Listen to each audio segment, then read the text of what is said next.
করছি আগামী লোকসভা ইলেকশনে 2024 সালের লোকসভা ইলেকশনে আমাদের আইএসএফ মনোনীত যে প্রার্থী হয়েছেন মাস্টার শহীদুল সাহেব, বসিরহাট লোকসভা থেকে আমরা সাংগঠনিকভাবে যেভাবে আমরা ক্যালকুলেশন করে পেয়েছি, লক্ষাধিক ভোটে এখান থেকে আমরা জয়যুক্ত হব এবং লক্ষাধিক ভোটে এখান থেকে আমরা লিড দেবো, এটা আমাদের আশা আছে। আমরা যেভাবে সাধারণ মানুষ থেকে সাড়া পাচ্ছি, বাংলাদেশ লাগোয়া যেভাবে বর্ডারে সিন্ডিকেট চলে, আমরা আগামী দিনে সিন্ডিকেটও বন্ধ করব। সচ্ছলভাবে বর্ডার সাইডে যেটা আমাদের ভারতীয় সংবিধান আছে, ঠিক সেই সংবিধানে পাশের দেশের সঙ্গে যেভাবে ব্যবসা করার নিয়ম আছে, আমরা ঠিক সেইভাবে ব্যবসা করার নিয়মটা আমরা চালু করব। আমি একটা কথা বলি, আমাদের ঘোষাডাঙ্গা বর্ডারে যেভাবে সিন্ডিকেট চলে, শুধুমাত্র একটা গাড়ি, যদি একটা ফলের গাড়ি বসিরহাটে ঢোকে, মানে একটা গাড়ি থেকে 30,000 40,000 টাকা করে সিন্ডিকেট মানে পার্টির নেতাদেরকে দিতে হয়, তাহলে যে আগে বেশি টাকা দিতে পারবে তার গাড়িটা আগে পার হবে। যারা স্বচ্ছভাবে ব্যবসা করতে এসছে তারা টাকা দিতে পারে না, তাদের এই সবজিগুলো এবং ফলগুলো রাস্তায় দাঁড়িয়ে দিনের পর দিন পচে যায় এবং নষ্ট হয়ে যায়, সেই ফলগুলো ফেলে দিতে হয়। শুধুমাত্র যারা রাজনীতির ওই গুন্ডা বাহিনী যাতে টাকা দিতে পারে তাদের গাড়িগুলো আগে পার হয়। আমরা এসবগুলো আগামী দিনে বন্ধ করবো। বসিরহাট নদী থেকে যেভাবে বালি তোলা হয়, সারা বসিরহাট নদী আজকে ভাঙনের পথে, বসিরহাটবাসী বিপদের সম্মুখীন, আমরা এগুলো আগামী দিনে বন্ধ করবো। বসিরহাটে পার গাড়ি পিছু 3,000 শুধু পার্টি ফান্ডে দিতে হয়।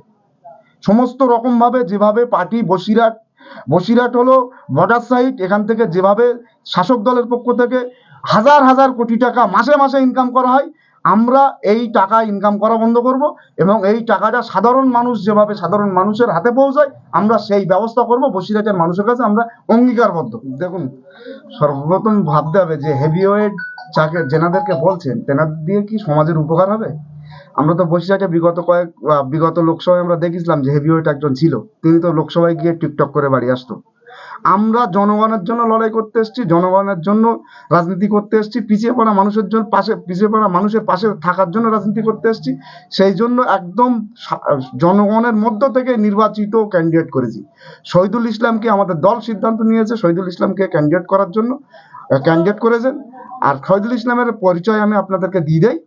শহীদুল ইসলাম, আপনারা হয়তো ভাবছেন যে সাধারণ ছেলে, শহীদুল ইসলাম সাধারণ ছেলে নয়। শহীদুল ইসলামের ব্যাকগ্রাউন্ড আছে। উনি 2006-7 সালে যে সময় সিপিএম এর বিরুদ্ধে, বামফ্রন্টের বিরুদ্ধে সব থেকে বেশি বড় আন্দোলন শুরু হয়েছিল, মাদ্রাসা ছাত্র ইউনিয়ন, সেই মাদ্রাসা ছাত্র ইউনিয়নের অন্যতম মুখ ছিলেন শহীদুল ইসলাম। এবং বর্তমান তেনার পরিচয়, তিনি বসিরহাট আমিনিয়া সিনিয়র মাদ্রাসার সুপারিনটেন্ডেন্ট এবং পশ্চিমবাংলা মাদ্রাসা শিক্ষক সমিতির সভাপতি। নিশ্চয়ই শহীদুল ইসলাম আর লড়াই করা ছেলে, আন্দোলন করা ছেলে, দীর্ঘদিন আন্দোলন করে উঠে এসছে। আপনি তো আইএসএফ এর একটা বড় দায়িত্বে আছেন, তো বসিরহাট লোকসভা নিয়ে কি ভাবছেন, কি পরিকল্পনা আছে? দেখুন, সবচেয়ে বড় বিষয় বলি, আইএসএফ এর আমরা দায়িত্বে না, আমরা আইএসএফ এর কর্মী। দল যেভাবে আমাদের দায়িত্ব দেয়, আমরা সেই দলের দায়িত্বটা আমরা ফুলফিল করার চেষ্টা করি। যেহেতু বসিরহাট লোকসভার দায়িত্ব, সাংগঠনিক দায়িত্বটা দল আমাদেরকে দিয়েছে, কুতুব ভাইকে অবজারভার করেছেন। তার আগে পুরো বসিরহাট লোকসভাটা যেভাবে আমরা আইএসএফ এর রাজনীতি করতে গিয়ে আমরা যেটা অবজার্ভ করতে পেরেছি, বসিরহাটের মানুষ বিকল্প রাজনীতি চাইছে। তৃণমূল বিজেপি বাদে একটা নতুন রাজনীতি, যেটা মানুষের জন্য লড়াই করতে পারবে, সেই মুখ চাইছে। পশ্চিমবাংলায় কিন্তু একমাত্র মুখ তিনি নওশাদ সিদ্দিকী, তিনি একমাত্র কিন্তু পুরো জনগণের জন্য লড়াই করছে এবং আইএসএফ কে বসিরহাটের মানুষ ভরসা করছে এবং আইএসএফ আগামী দিনে বসিরহাটের পথ দেখাবে। সেই সারা প্রত্যেকটা বিধানসভায়, প্রত্যেকটা পঞ্চায়েতে, প্রত্যেকটা বুথ থেকে আমরা পাচ্ছি। আশা করছি আগামী লোকসভা ইলেকশনে 2024 সালের লোকসভা ইলেকশনে আমাদের আইএসএফ মনোনীত যে প্রার্থী হয়েছেন মাস্টার শহীদুল সাহেব, বসিরহাট লোকসভা থেকে আমরা সাংগঠনিকভাবে যেভাবে আমরা ক্যালকুলেশন করে পেয়েছি, লক্ষাধিক ভোটে এখান থেকে আমরা জয়যুক্ত হব এবং লক্ষাধিক ভোটে এখান থেকে আমরা লিড দেবো, এটা আমাদের আশা আছে। আমরা যেভাবে সাধারণ মানুষ থেকে সাড়া পাচ্ছি। জনসাধারণ বলছে যে যদি আইএসএফ সিপিএম এর সাথে যোগ করতো তাহলে বসিরহাট থেকে অনেক সংখ্যক আর কি ভোট নিয়ে জিততে পারতো, কিন্তু আইএসএফ তো এককভাবে লড়াই করছে। সেই ক্ষেত্রে দেখুন, এখনো পর্যন্ত আইএসএফ এককভাবে লড়াই করছে, এখনো কিন্তু আমাদের দল থেকে আমাদের রাজ্য স্তরের নেতৃত্বরাও প্রকাশ্য এখনো পর্যন্ত বলিনি এবং বামফ্রন্টের পক্ষ থেকে কিন্তু বলা হয়নি যে আইএসএফ এর সঙ্গে আমরা এখনো জোটে যাব না। আমরা কিন্তু এখনো জোটের জন্যই অপেক্ষা করছি, যেহেতু আমরা মাত্র 8টা পশ্চিমবাংলায় 42টা সিটের মধ্যে মাত্র 8টা সিটে আমরা প্রার্থী ঘোষণা করেছি এই 8টা সিটে যদি বামফ্রন্ট মনে করে যে না পশ্চিমবাংলা থেকে তৃণমূল এবং বিজেপিকে পরাস্ত করা প্রয়োজন আছে, তাহলে আমরা আশা রাখবো বামফ্রন্টের কাছে এই 8টা সিটে বামফ্রন্ট আমাদের সমর্থন দেবে। বাকি যে সিটগুলো 42টা সিটের মধ্যে বাকি আমরা যেখানে প্রার্থী দেবো না, আমরা অবশ্যই সেখানে আমরা আইএসএফ এর পক্ষ থেকে যত কর্মী আছে ফুলফিল ভাবে তারা বামফ্রন্টকে সমর্থন করবে। আচ্ছা, যদি বামফ্রন্ট জোট না করে তাহলে বামফ্রন্ট- সেই ক্ষেত্রে বসিরহাটে কি হবে? বামফ্রন্ট যদি জোট না করে সবাই সবার মতন একা একা লড়বে, একা চলবে। সাধারণ মানুষ যাকে চাইবে তিনি এখান থেকে এখানে পশ্চিমবাংলা থেকে তারা জয় পাবে। এককভাবে বসিরহাটে কেমন সাড়া পাবে? এককভাবে আমরা খুব ভালো সাড়া পাচ্ছি। তো বসিরহাট তো এটা একটা লোকসভার বিধানসভা আছে, 6টা-7টা বিধানসভা। তো এই 6টা-7টা বিধানসভায় কি আইএসএফ এর প্রত্যেকটা বিধানসভায় প্রভাব ভালো আছে? প্রত্যেকটা বিধানসভায় প্রভাব ভালো আছে। তার আগে আমি বলি, বসিরহাট উত্তর বিধানসভা, বাদুড়ি, দেগঙ্গা, হাড়োয়ায় আমরা এর আগে বিধানসভায় প্রার্থী দিয়েছিলাম, আমরা এখান থেকে ভালো সাড়া পেয়েছিলাম।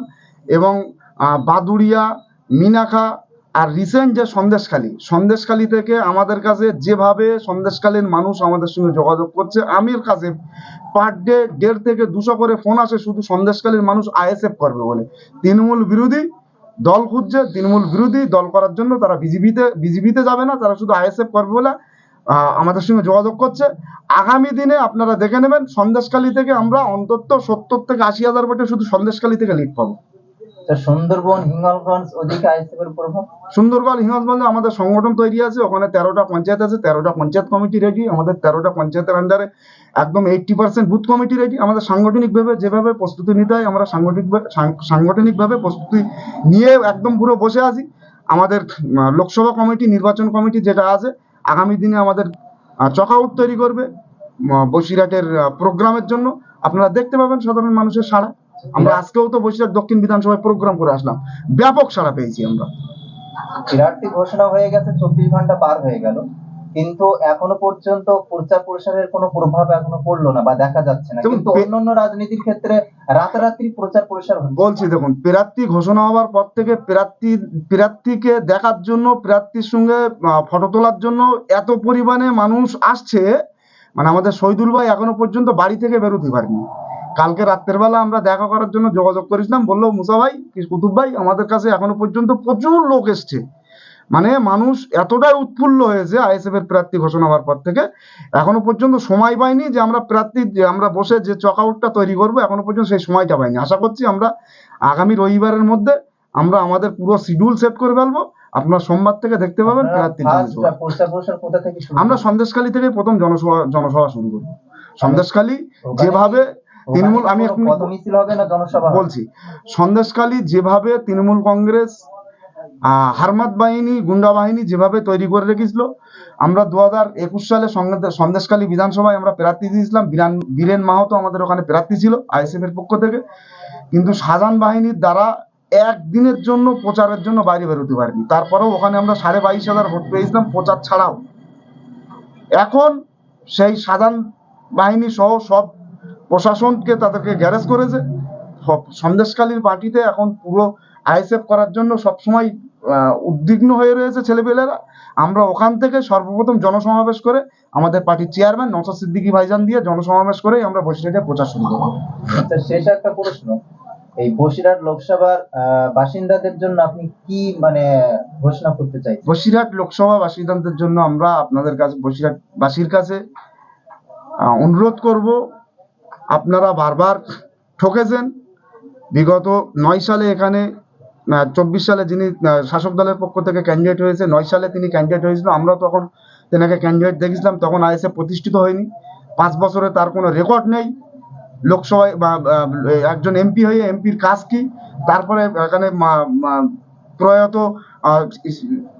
ইদ্রিস আলী সাহেব এসছে, তারপরে আমাদের টিকটকার এসছে। একদম বসিরহাট মানুষ এমপি কোটা থেকে যে সহযোগিতাটা পাওয়ার দীর্ঘ 15 বছর থেকে সে থেকে বঞ্চিত হয়েছে। আবার বসিরহাটের মানুষ সেই ভুলটা যেন না করে, বসিরহাটের মানুষের কাছে অনুরোধ করব, আপনারা একটা বার আইএসএফ এর মনোনীত নওশাদ সিদ্দিকী ভাইজানের এবং আইএসএফ এর রাজ্য কমিটির মনোনীত যে প্রার্থী শিক্ষক শহীদুল ইসলামের উপর ভরসা রাখুন, নওশাদ ভাইয়ের উপর ভরসা রাখুন। একটা বার আপনারা পার্লামেন্টে পাঠান, ঠিক যেভাবে নওশাদ ভাই একা বিধানসভায় দাঁড়িয়ে পুরো পশ্চিম বাংলার পিছিয়ে পড়া মানুষের জন্য কথা বলেন, পিছিয়ে পড়া মানুষের জন্য লড়াই করেন। আমরা দায়িত্ব নিয়ে বলছি বসিরহাটের মানুষের জন্য ঠিক পার্লামেন্টে গিয়ে শহীদুল ভাই এইভাবেই লড়াই করবে। এবং বসিরহাটের মানুষের, আমাদের সুন্দরবন সাইটের যে সব থেকে বড় বিপদের মধ্যে আছে আমাদের সুন্দরবন সাইটের মানুষ।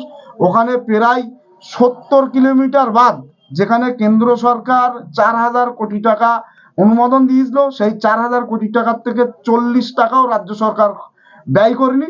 সেই টাকাটা রাজ্য সরকার বিভিন্ন খাতে অন্য জায়গায় সব রাজ্য সরকারের পক্ষ থেকে সেসব চোর বাটপাট যারা আছে তারা সব ভাগ করে নিয়েছে। আমরা আশা করব সব থেকে বেশি আমরা জোর দেবো যেটা সন্দেশখালী এলাকায় বাঁধ, যে বাঁধের জন্য সন্দেশখালীর মানুষ এবং হিমালগঞ্জের মানুষ, বসিরহাটের মানুষ বিভিন্ন রকম প্লাবন হলেই বারবার বিপদে পড়ে এবং সারা দেশের মানুষ গিয়ে ত্রাণ দিতে হয়।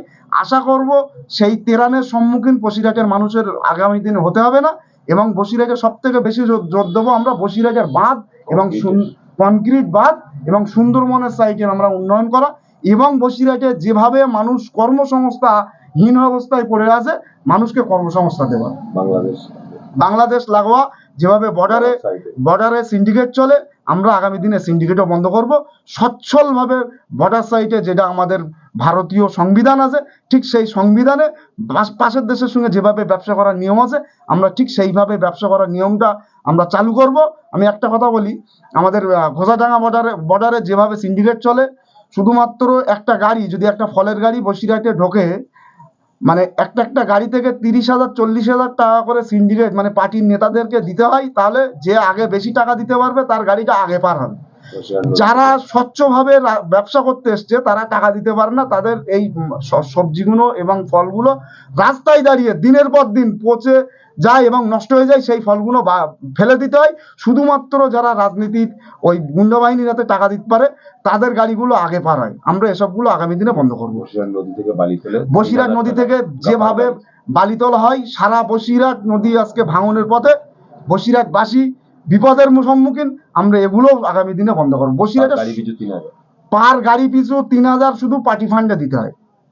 সমস্ত রকম ভাবে যেভাবে পার্টি বসিরহাট হলো বর্ডার সাইট, এখান থেকে যেভাবে শাসক দলের পক্ষ থেকে হাজার হাজার কোটি টাকা মাসে মাসে ইনকাম করা হয়, আমরা এই টাকা ইনকাম করা বন্ধ করব এবং এই টাকাটা সাধারণ মানুষের হাতে পৌঁছায়, আমরা সেই ব্যবস্থা করব। বসিরহাটের মানুষের কাছে আমরা অঙ্গীকারবদ্ধ।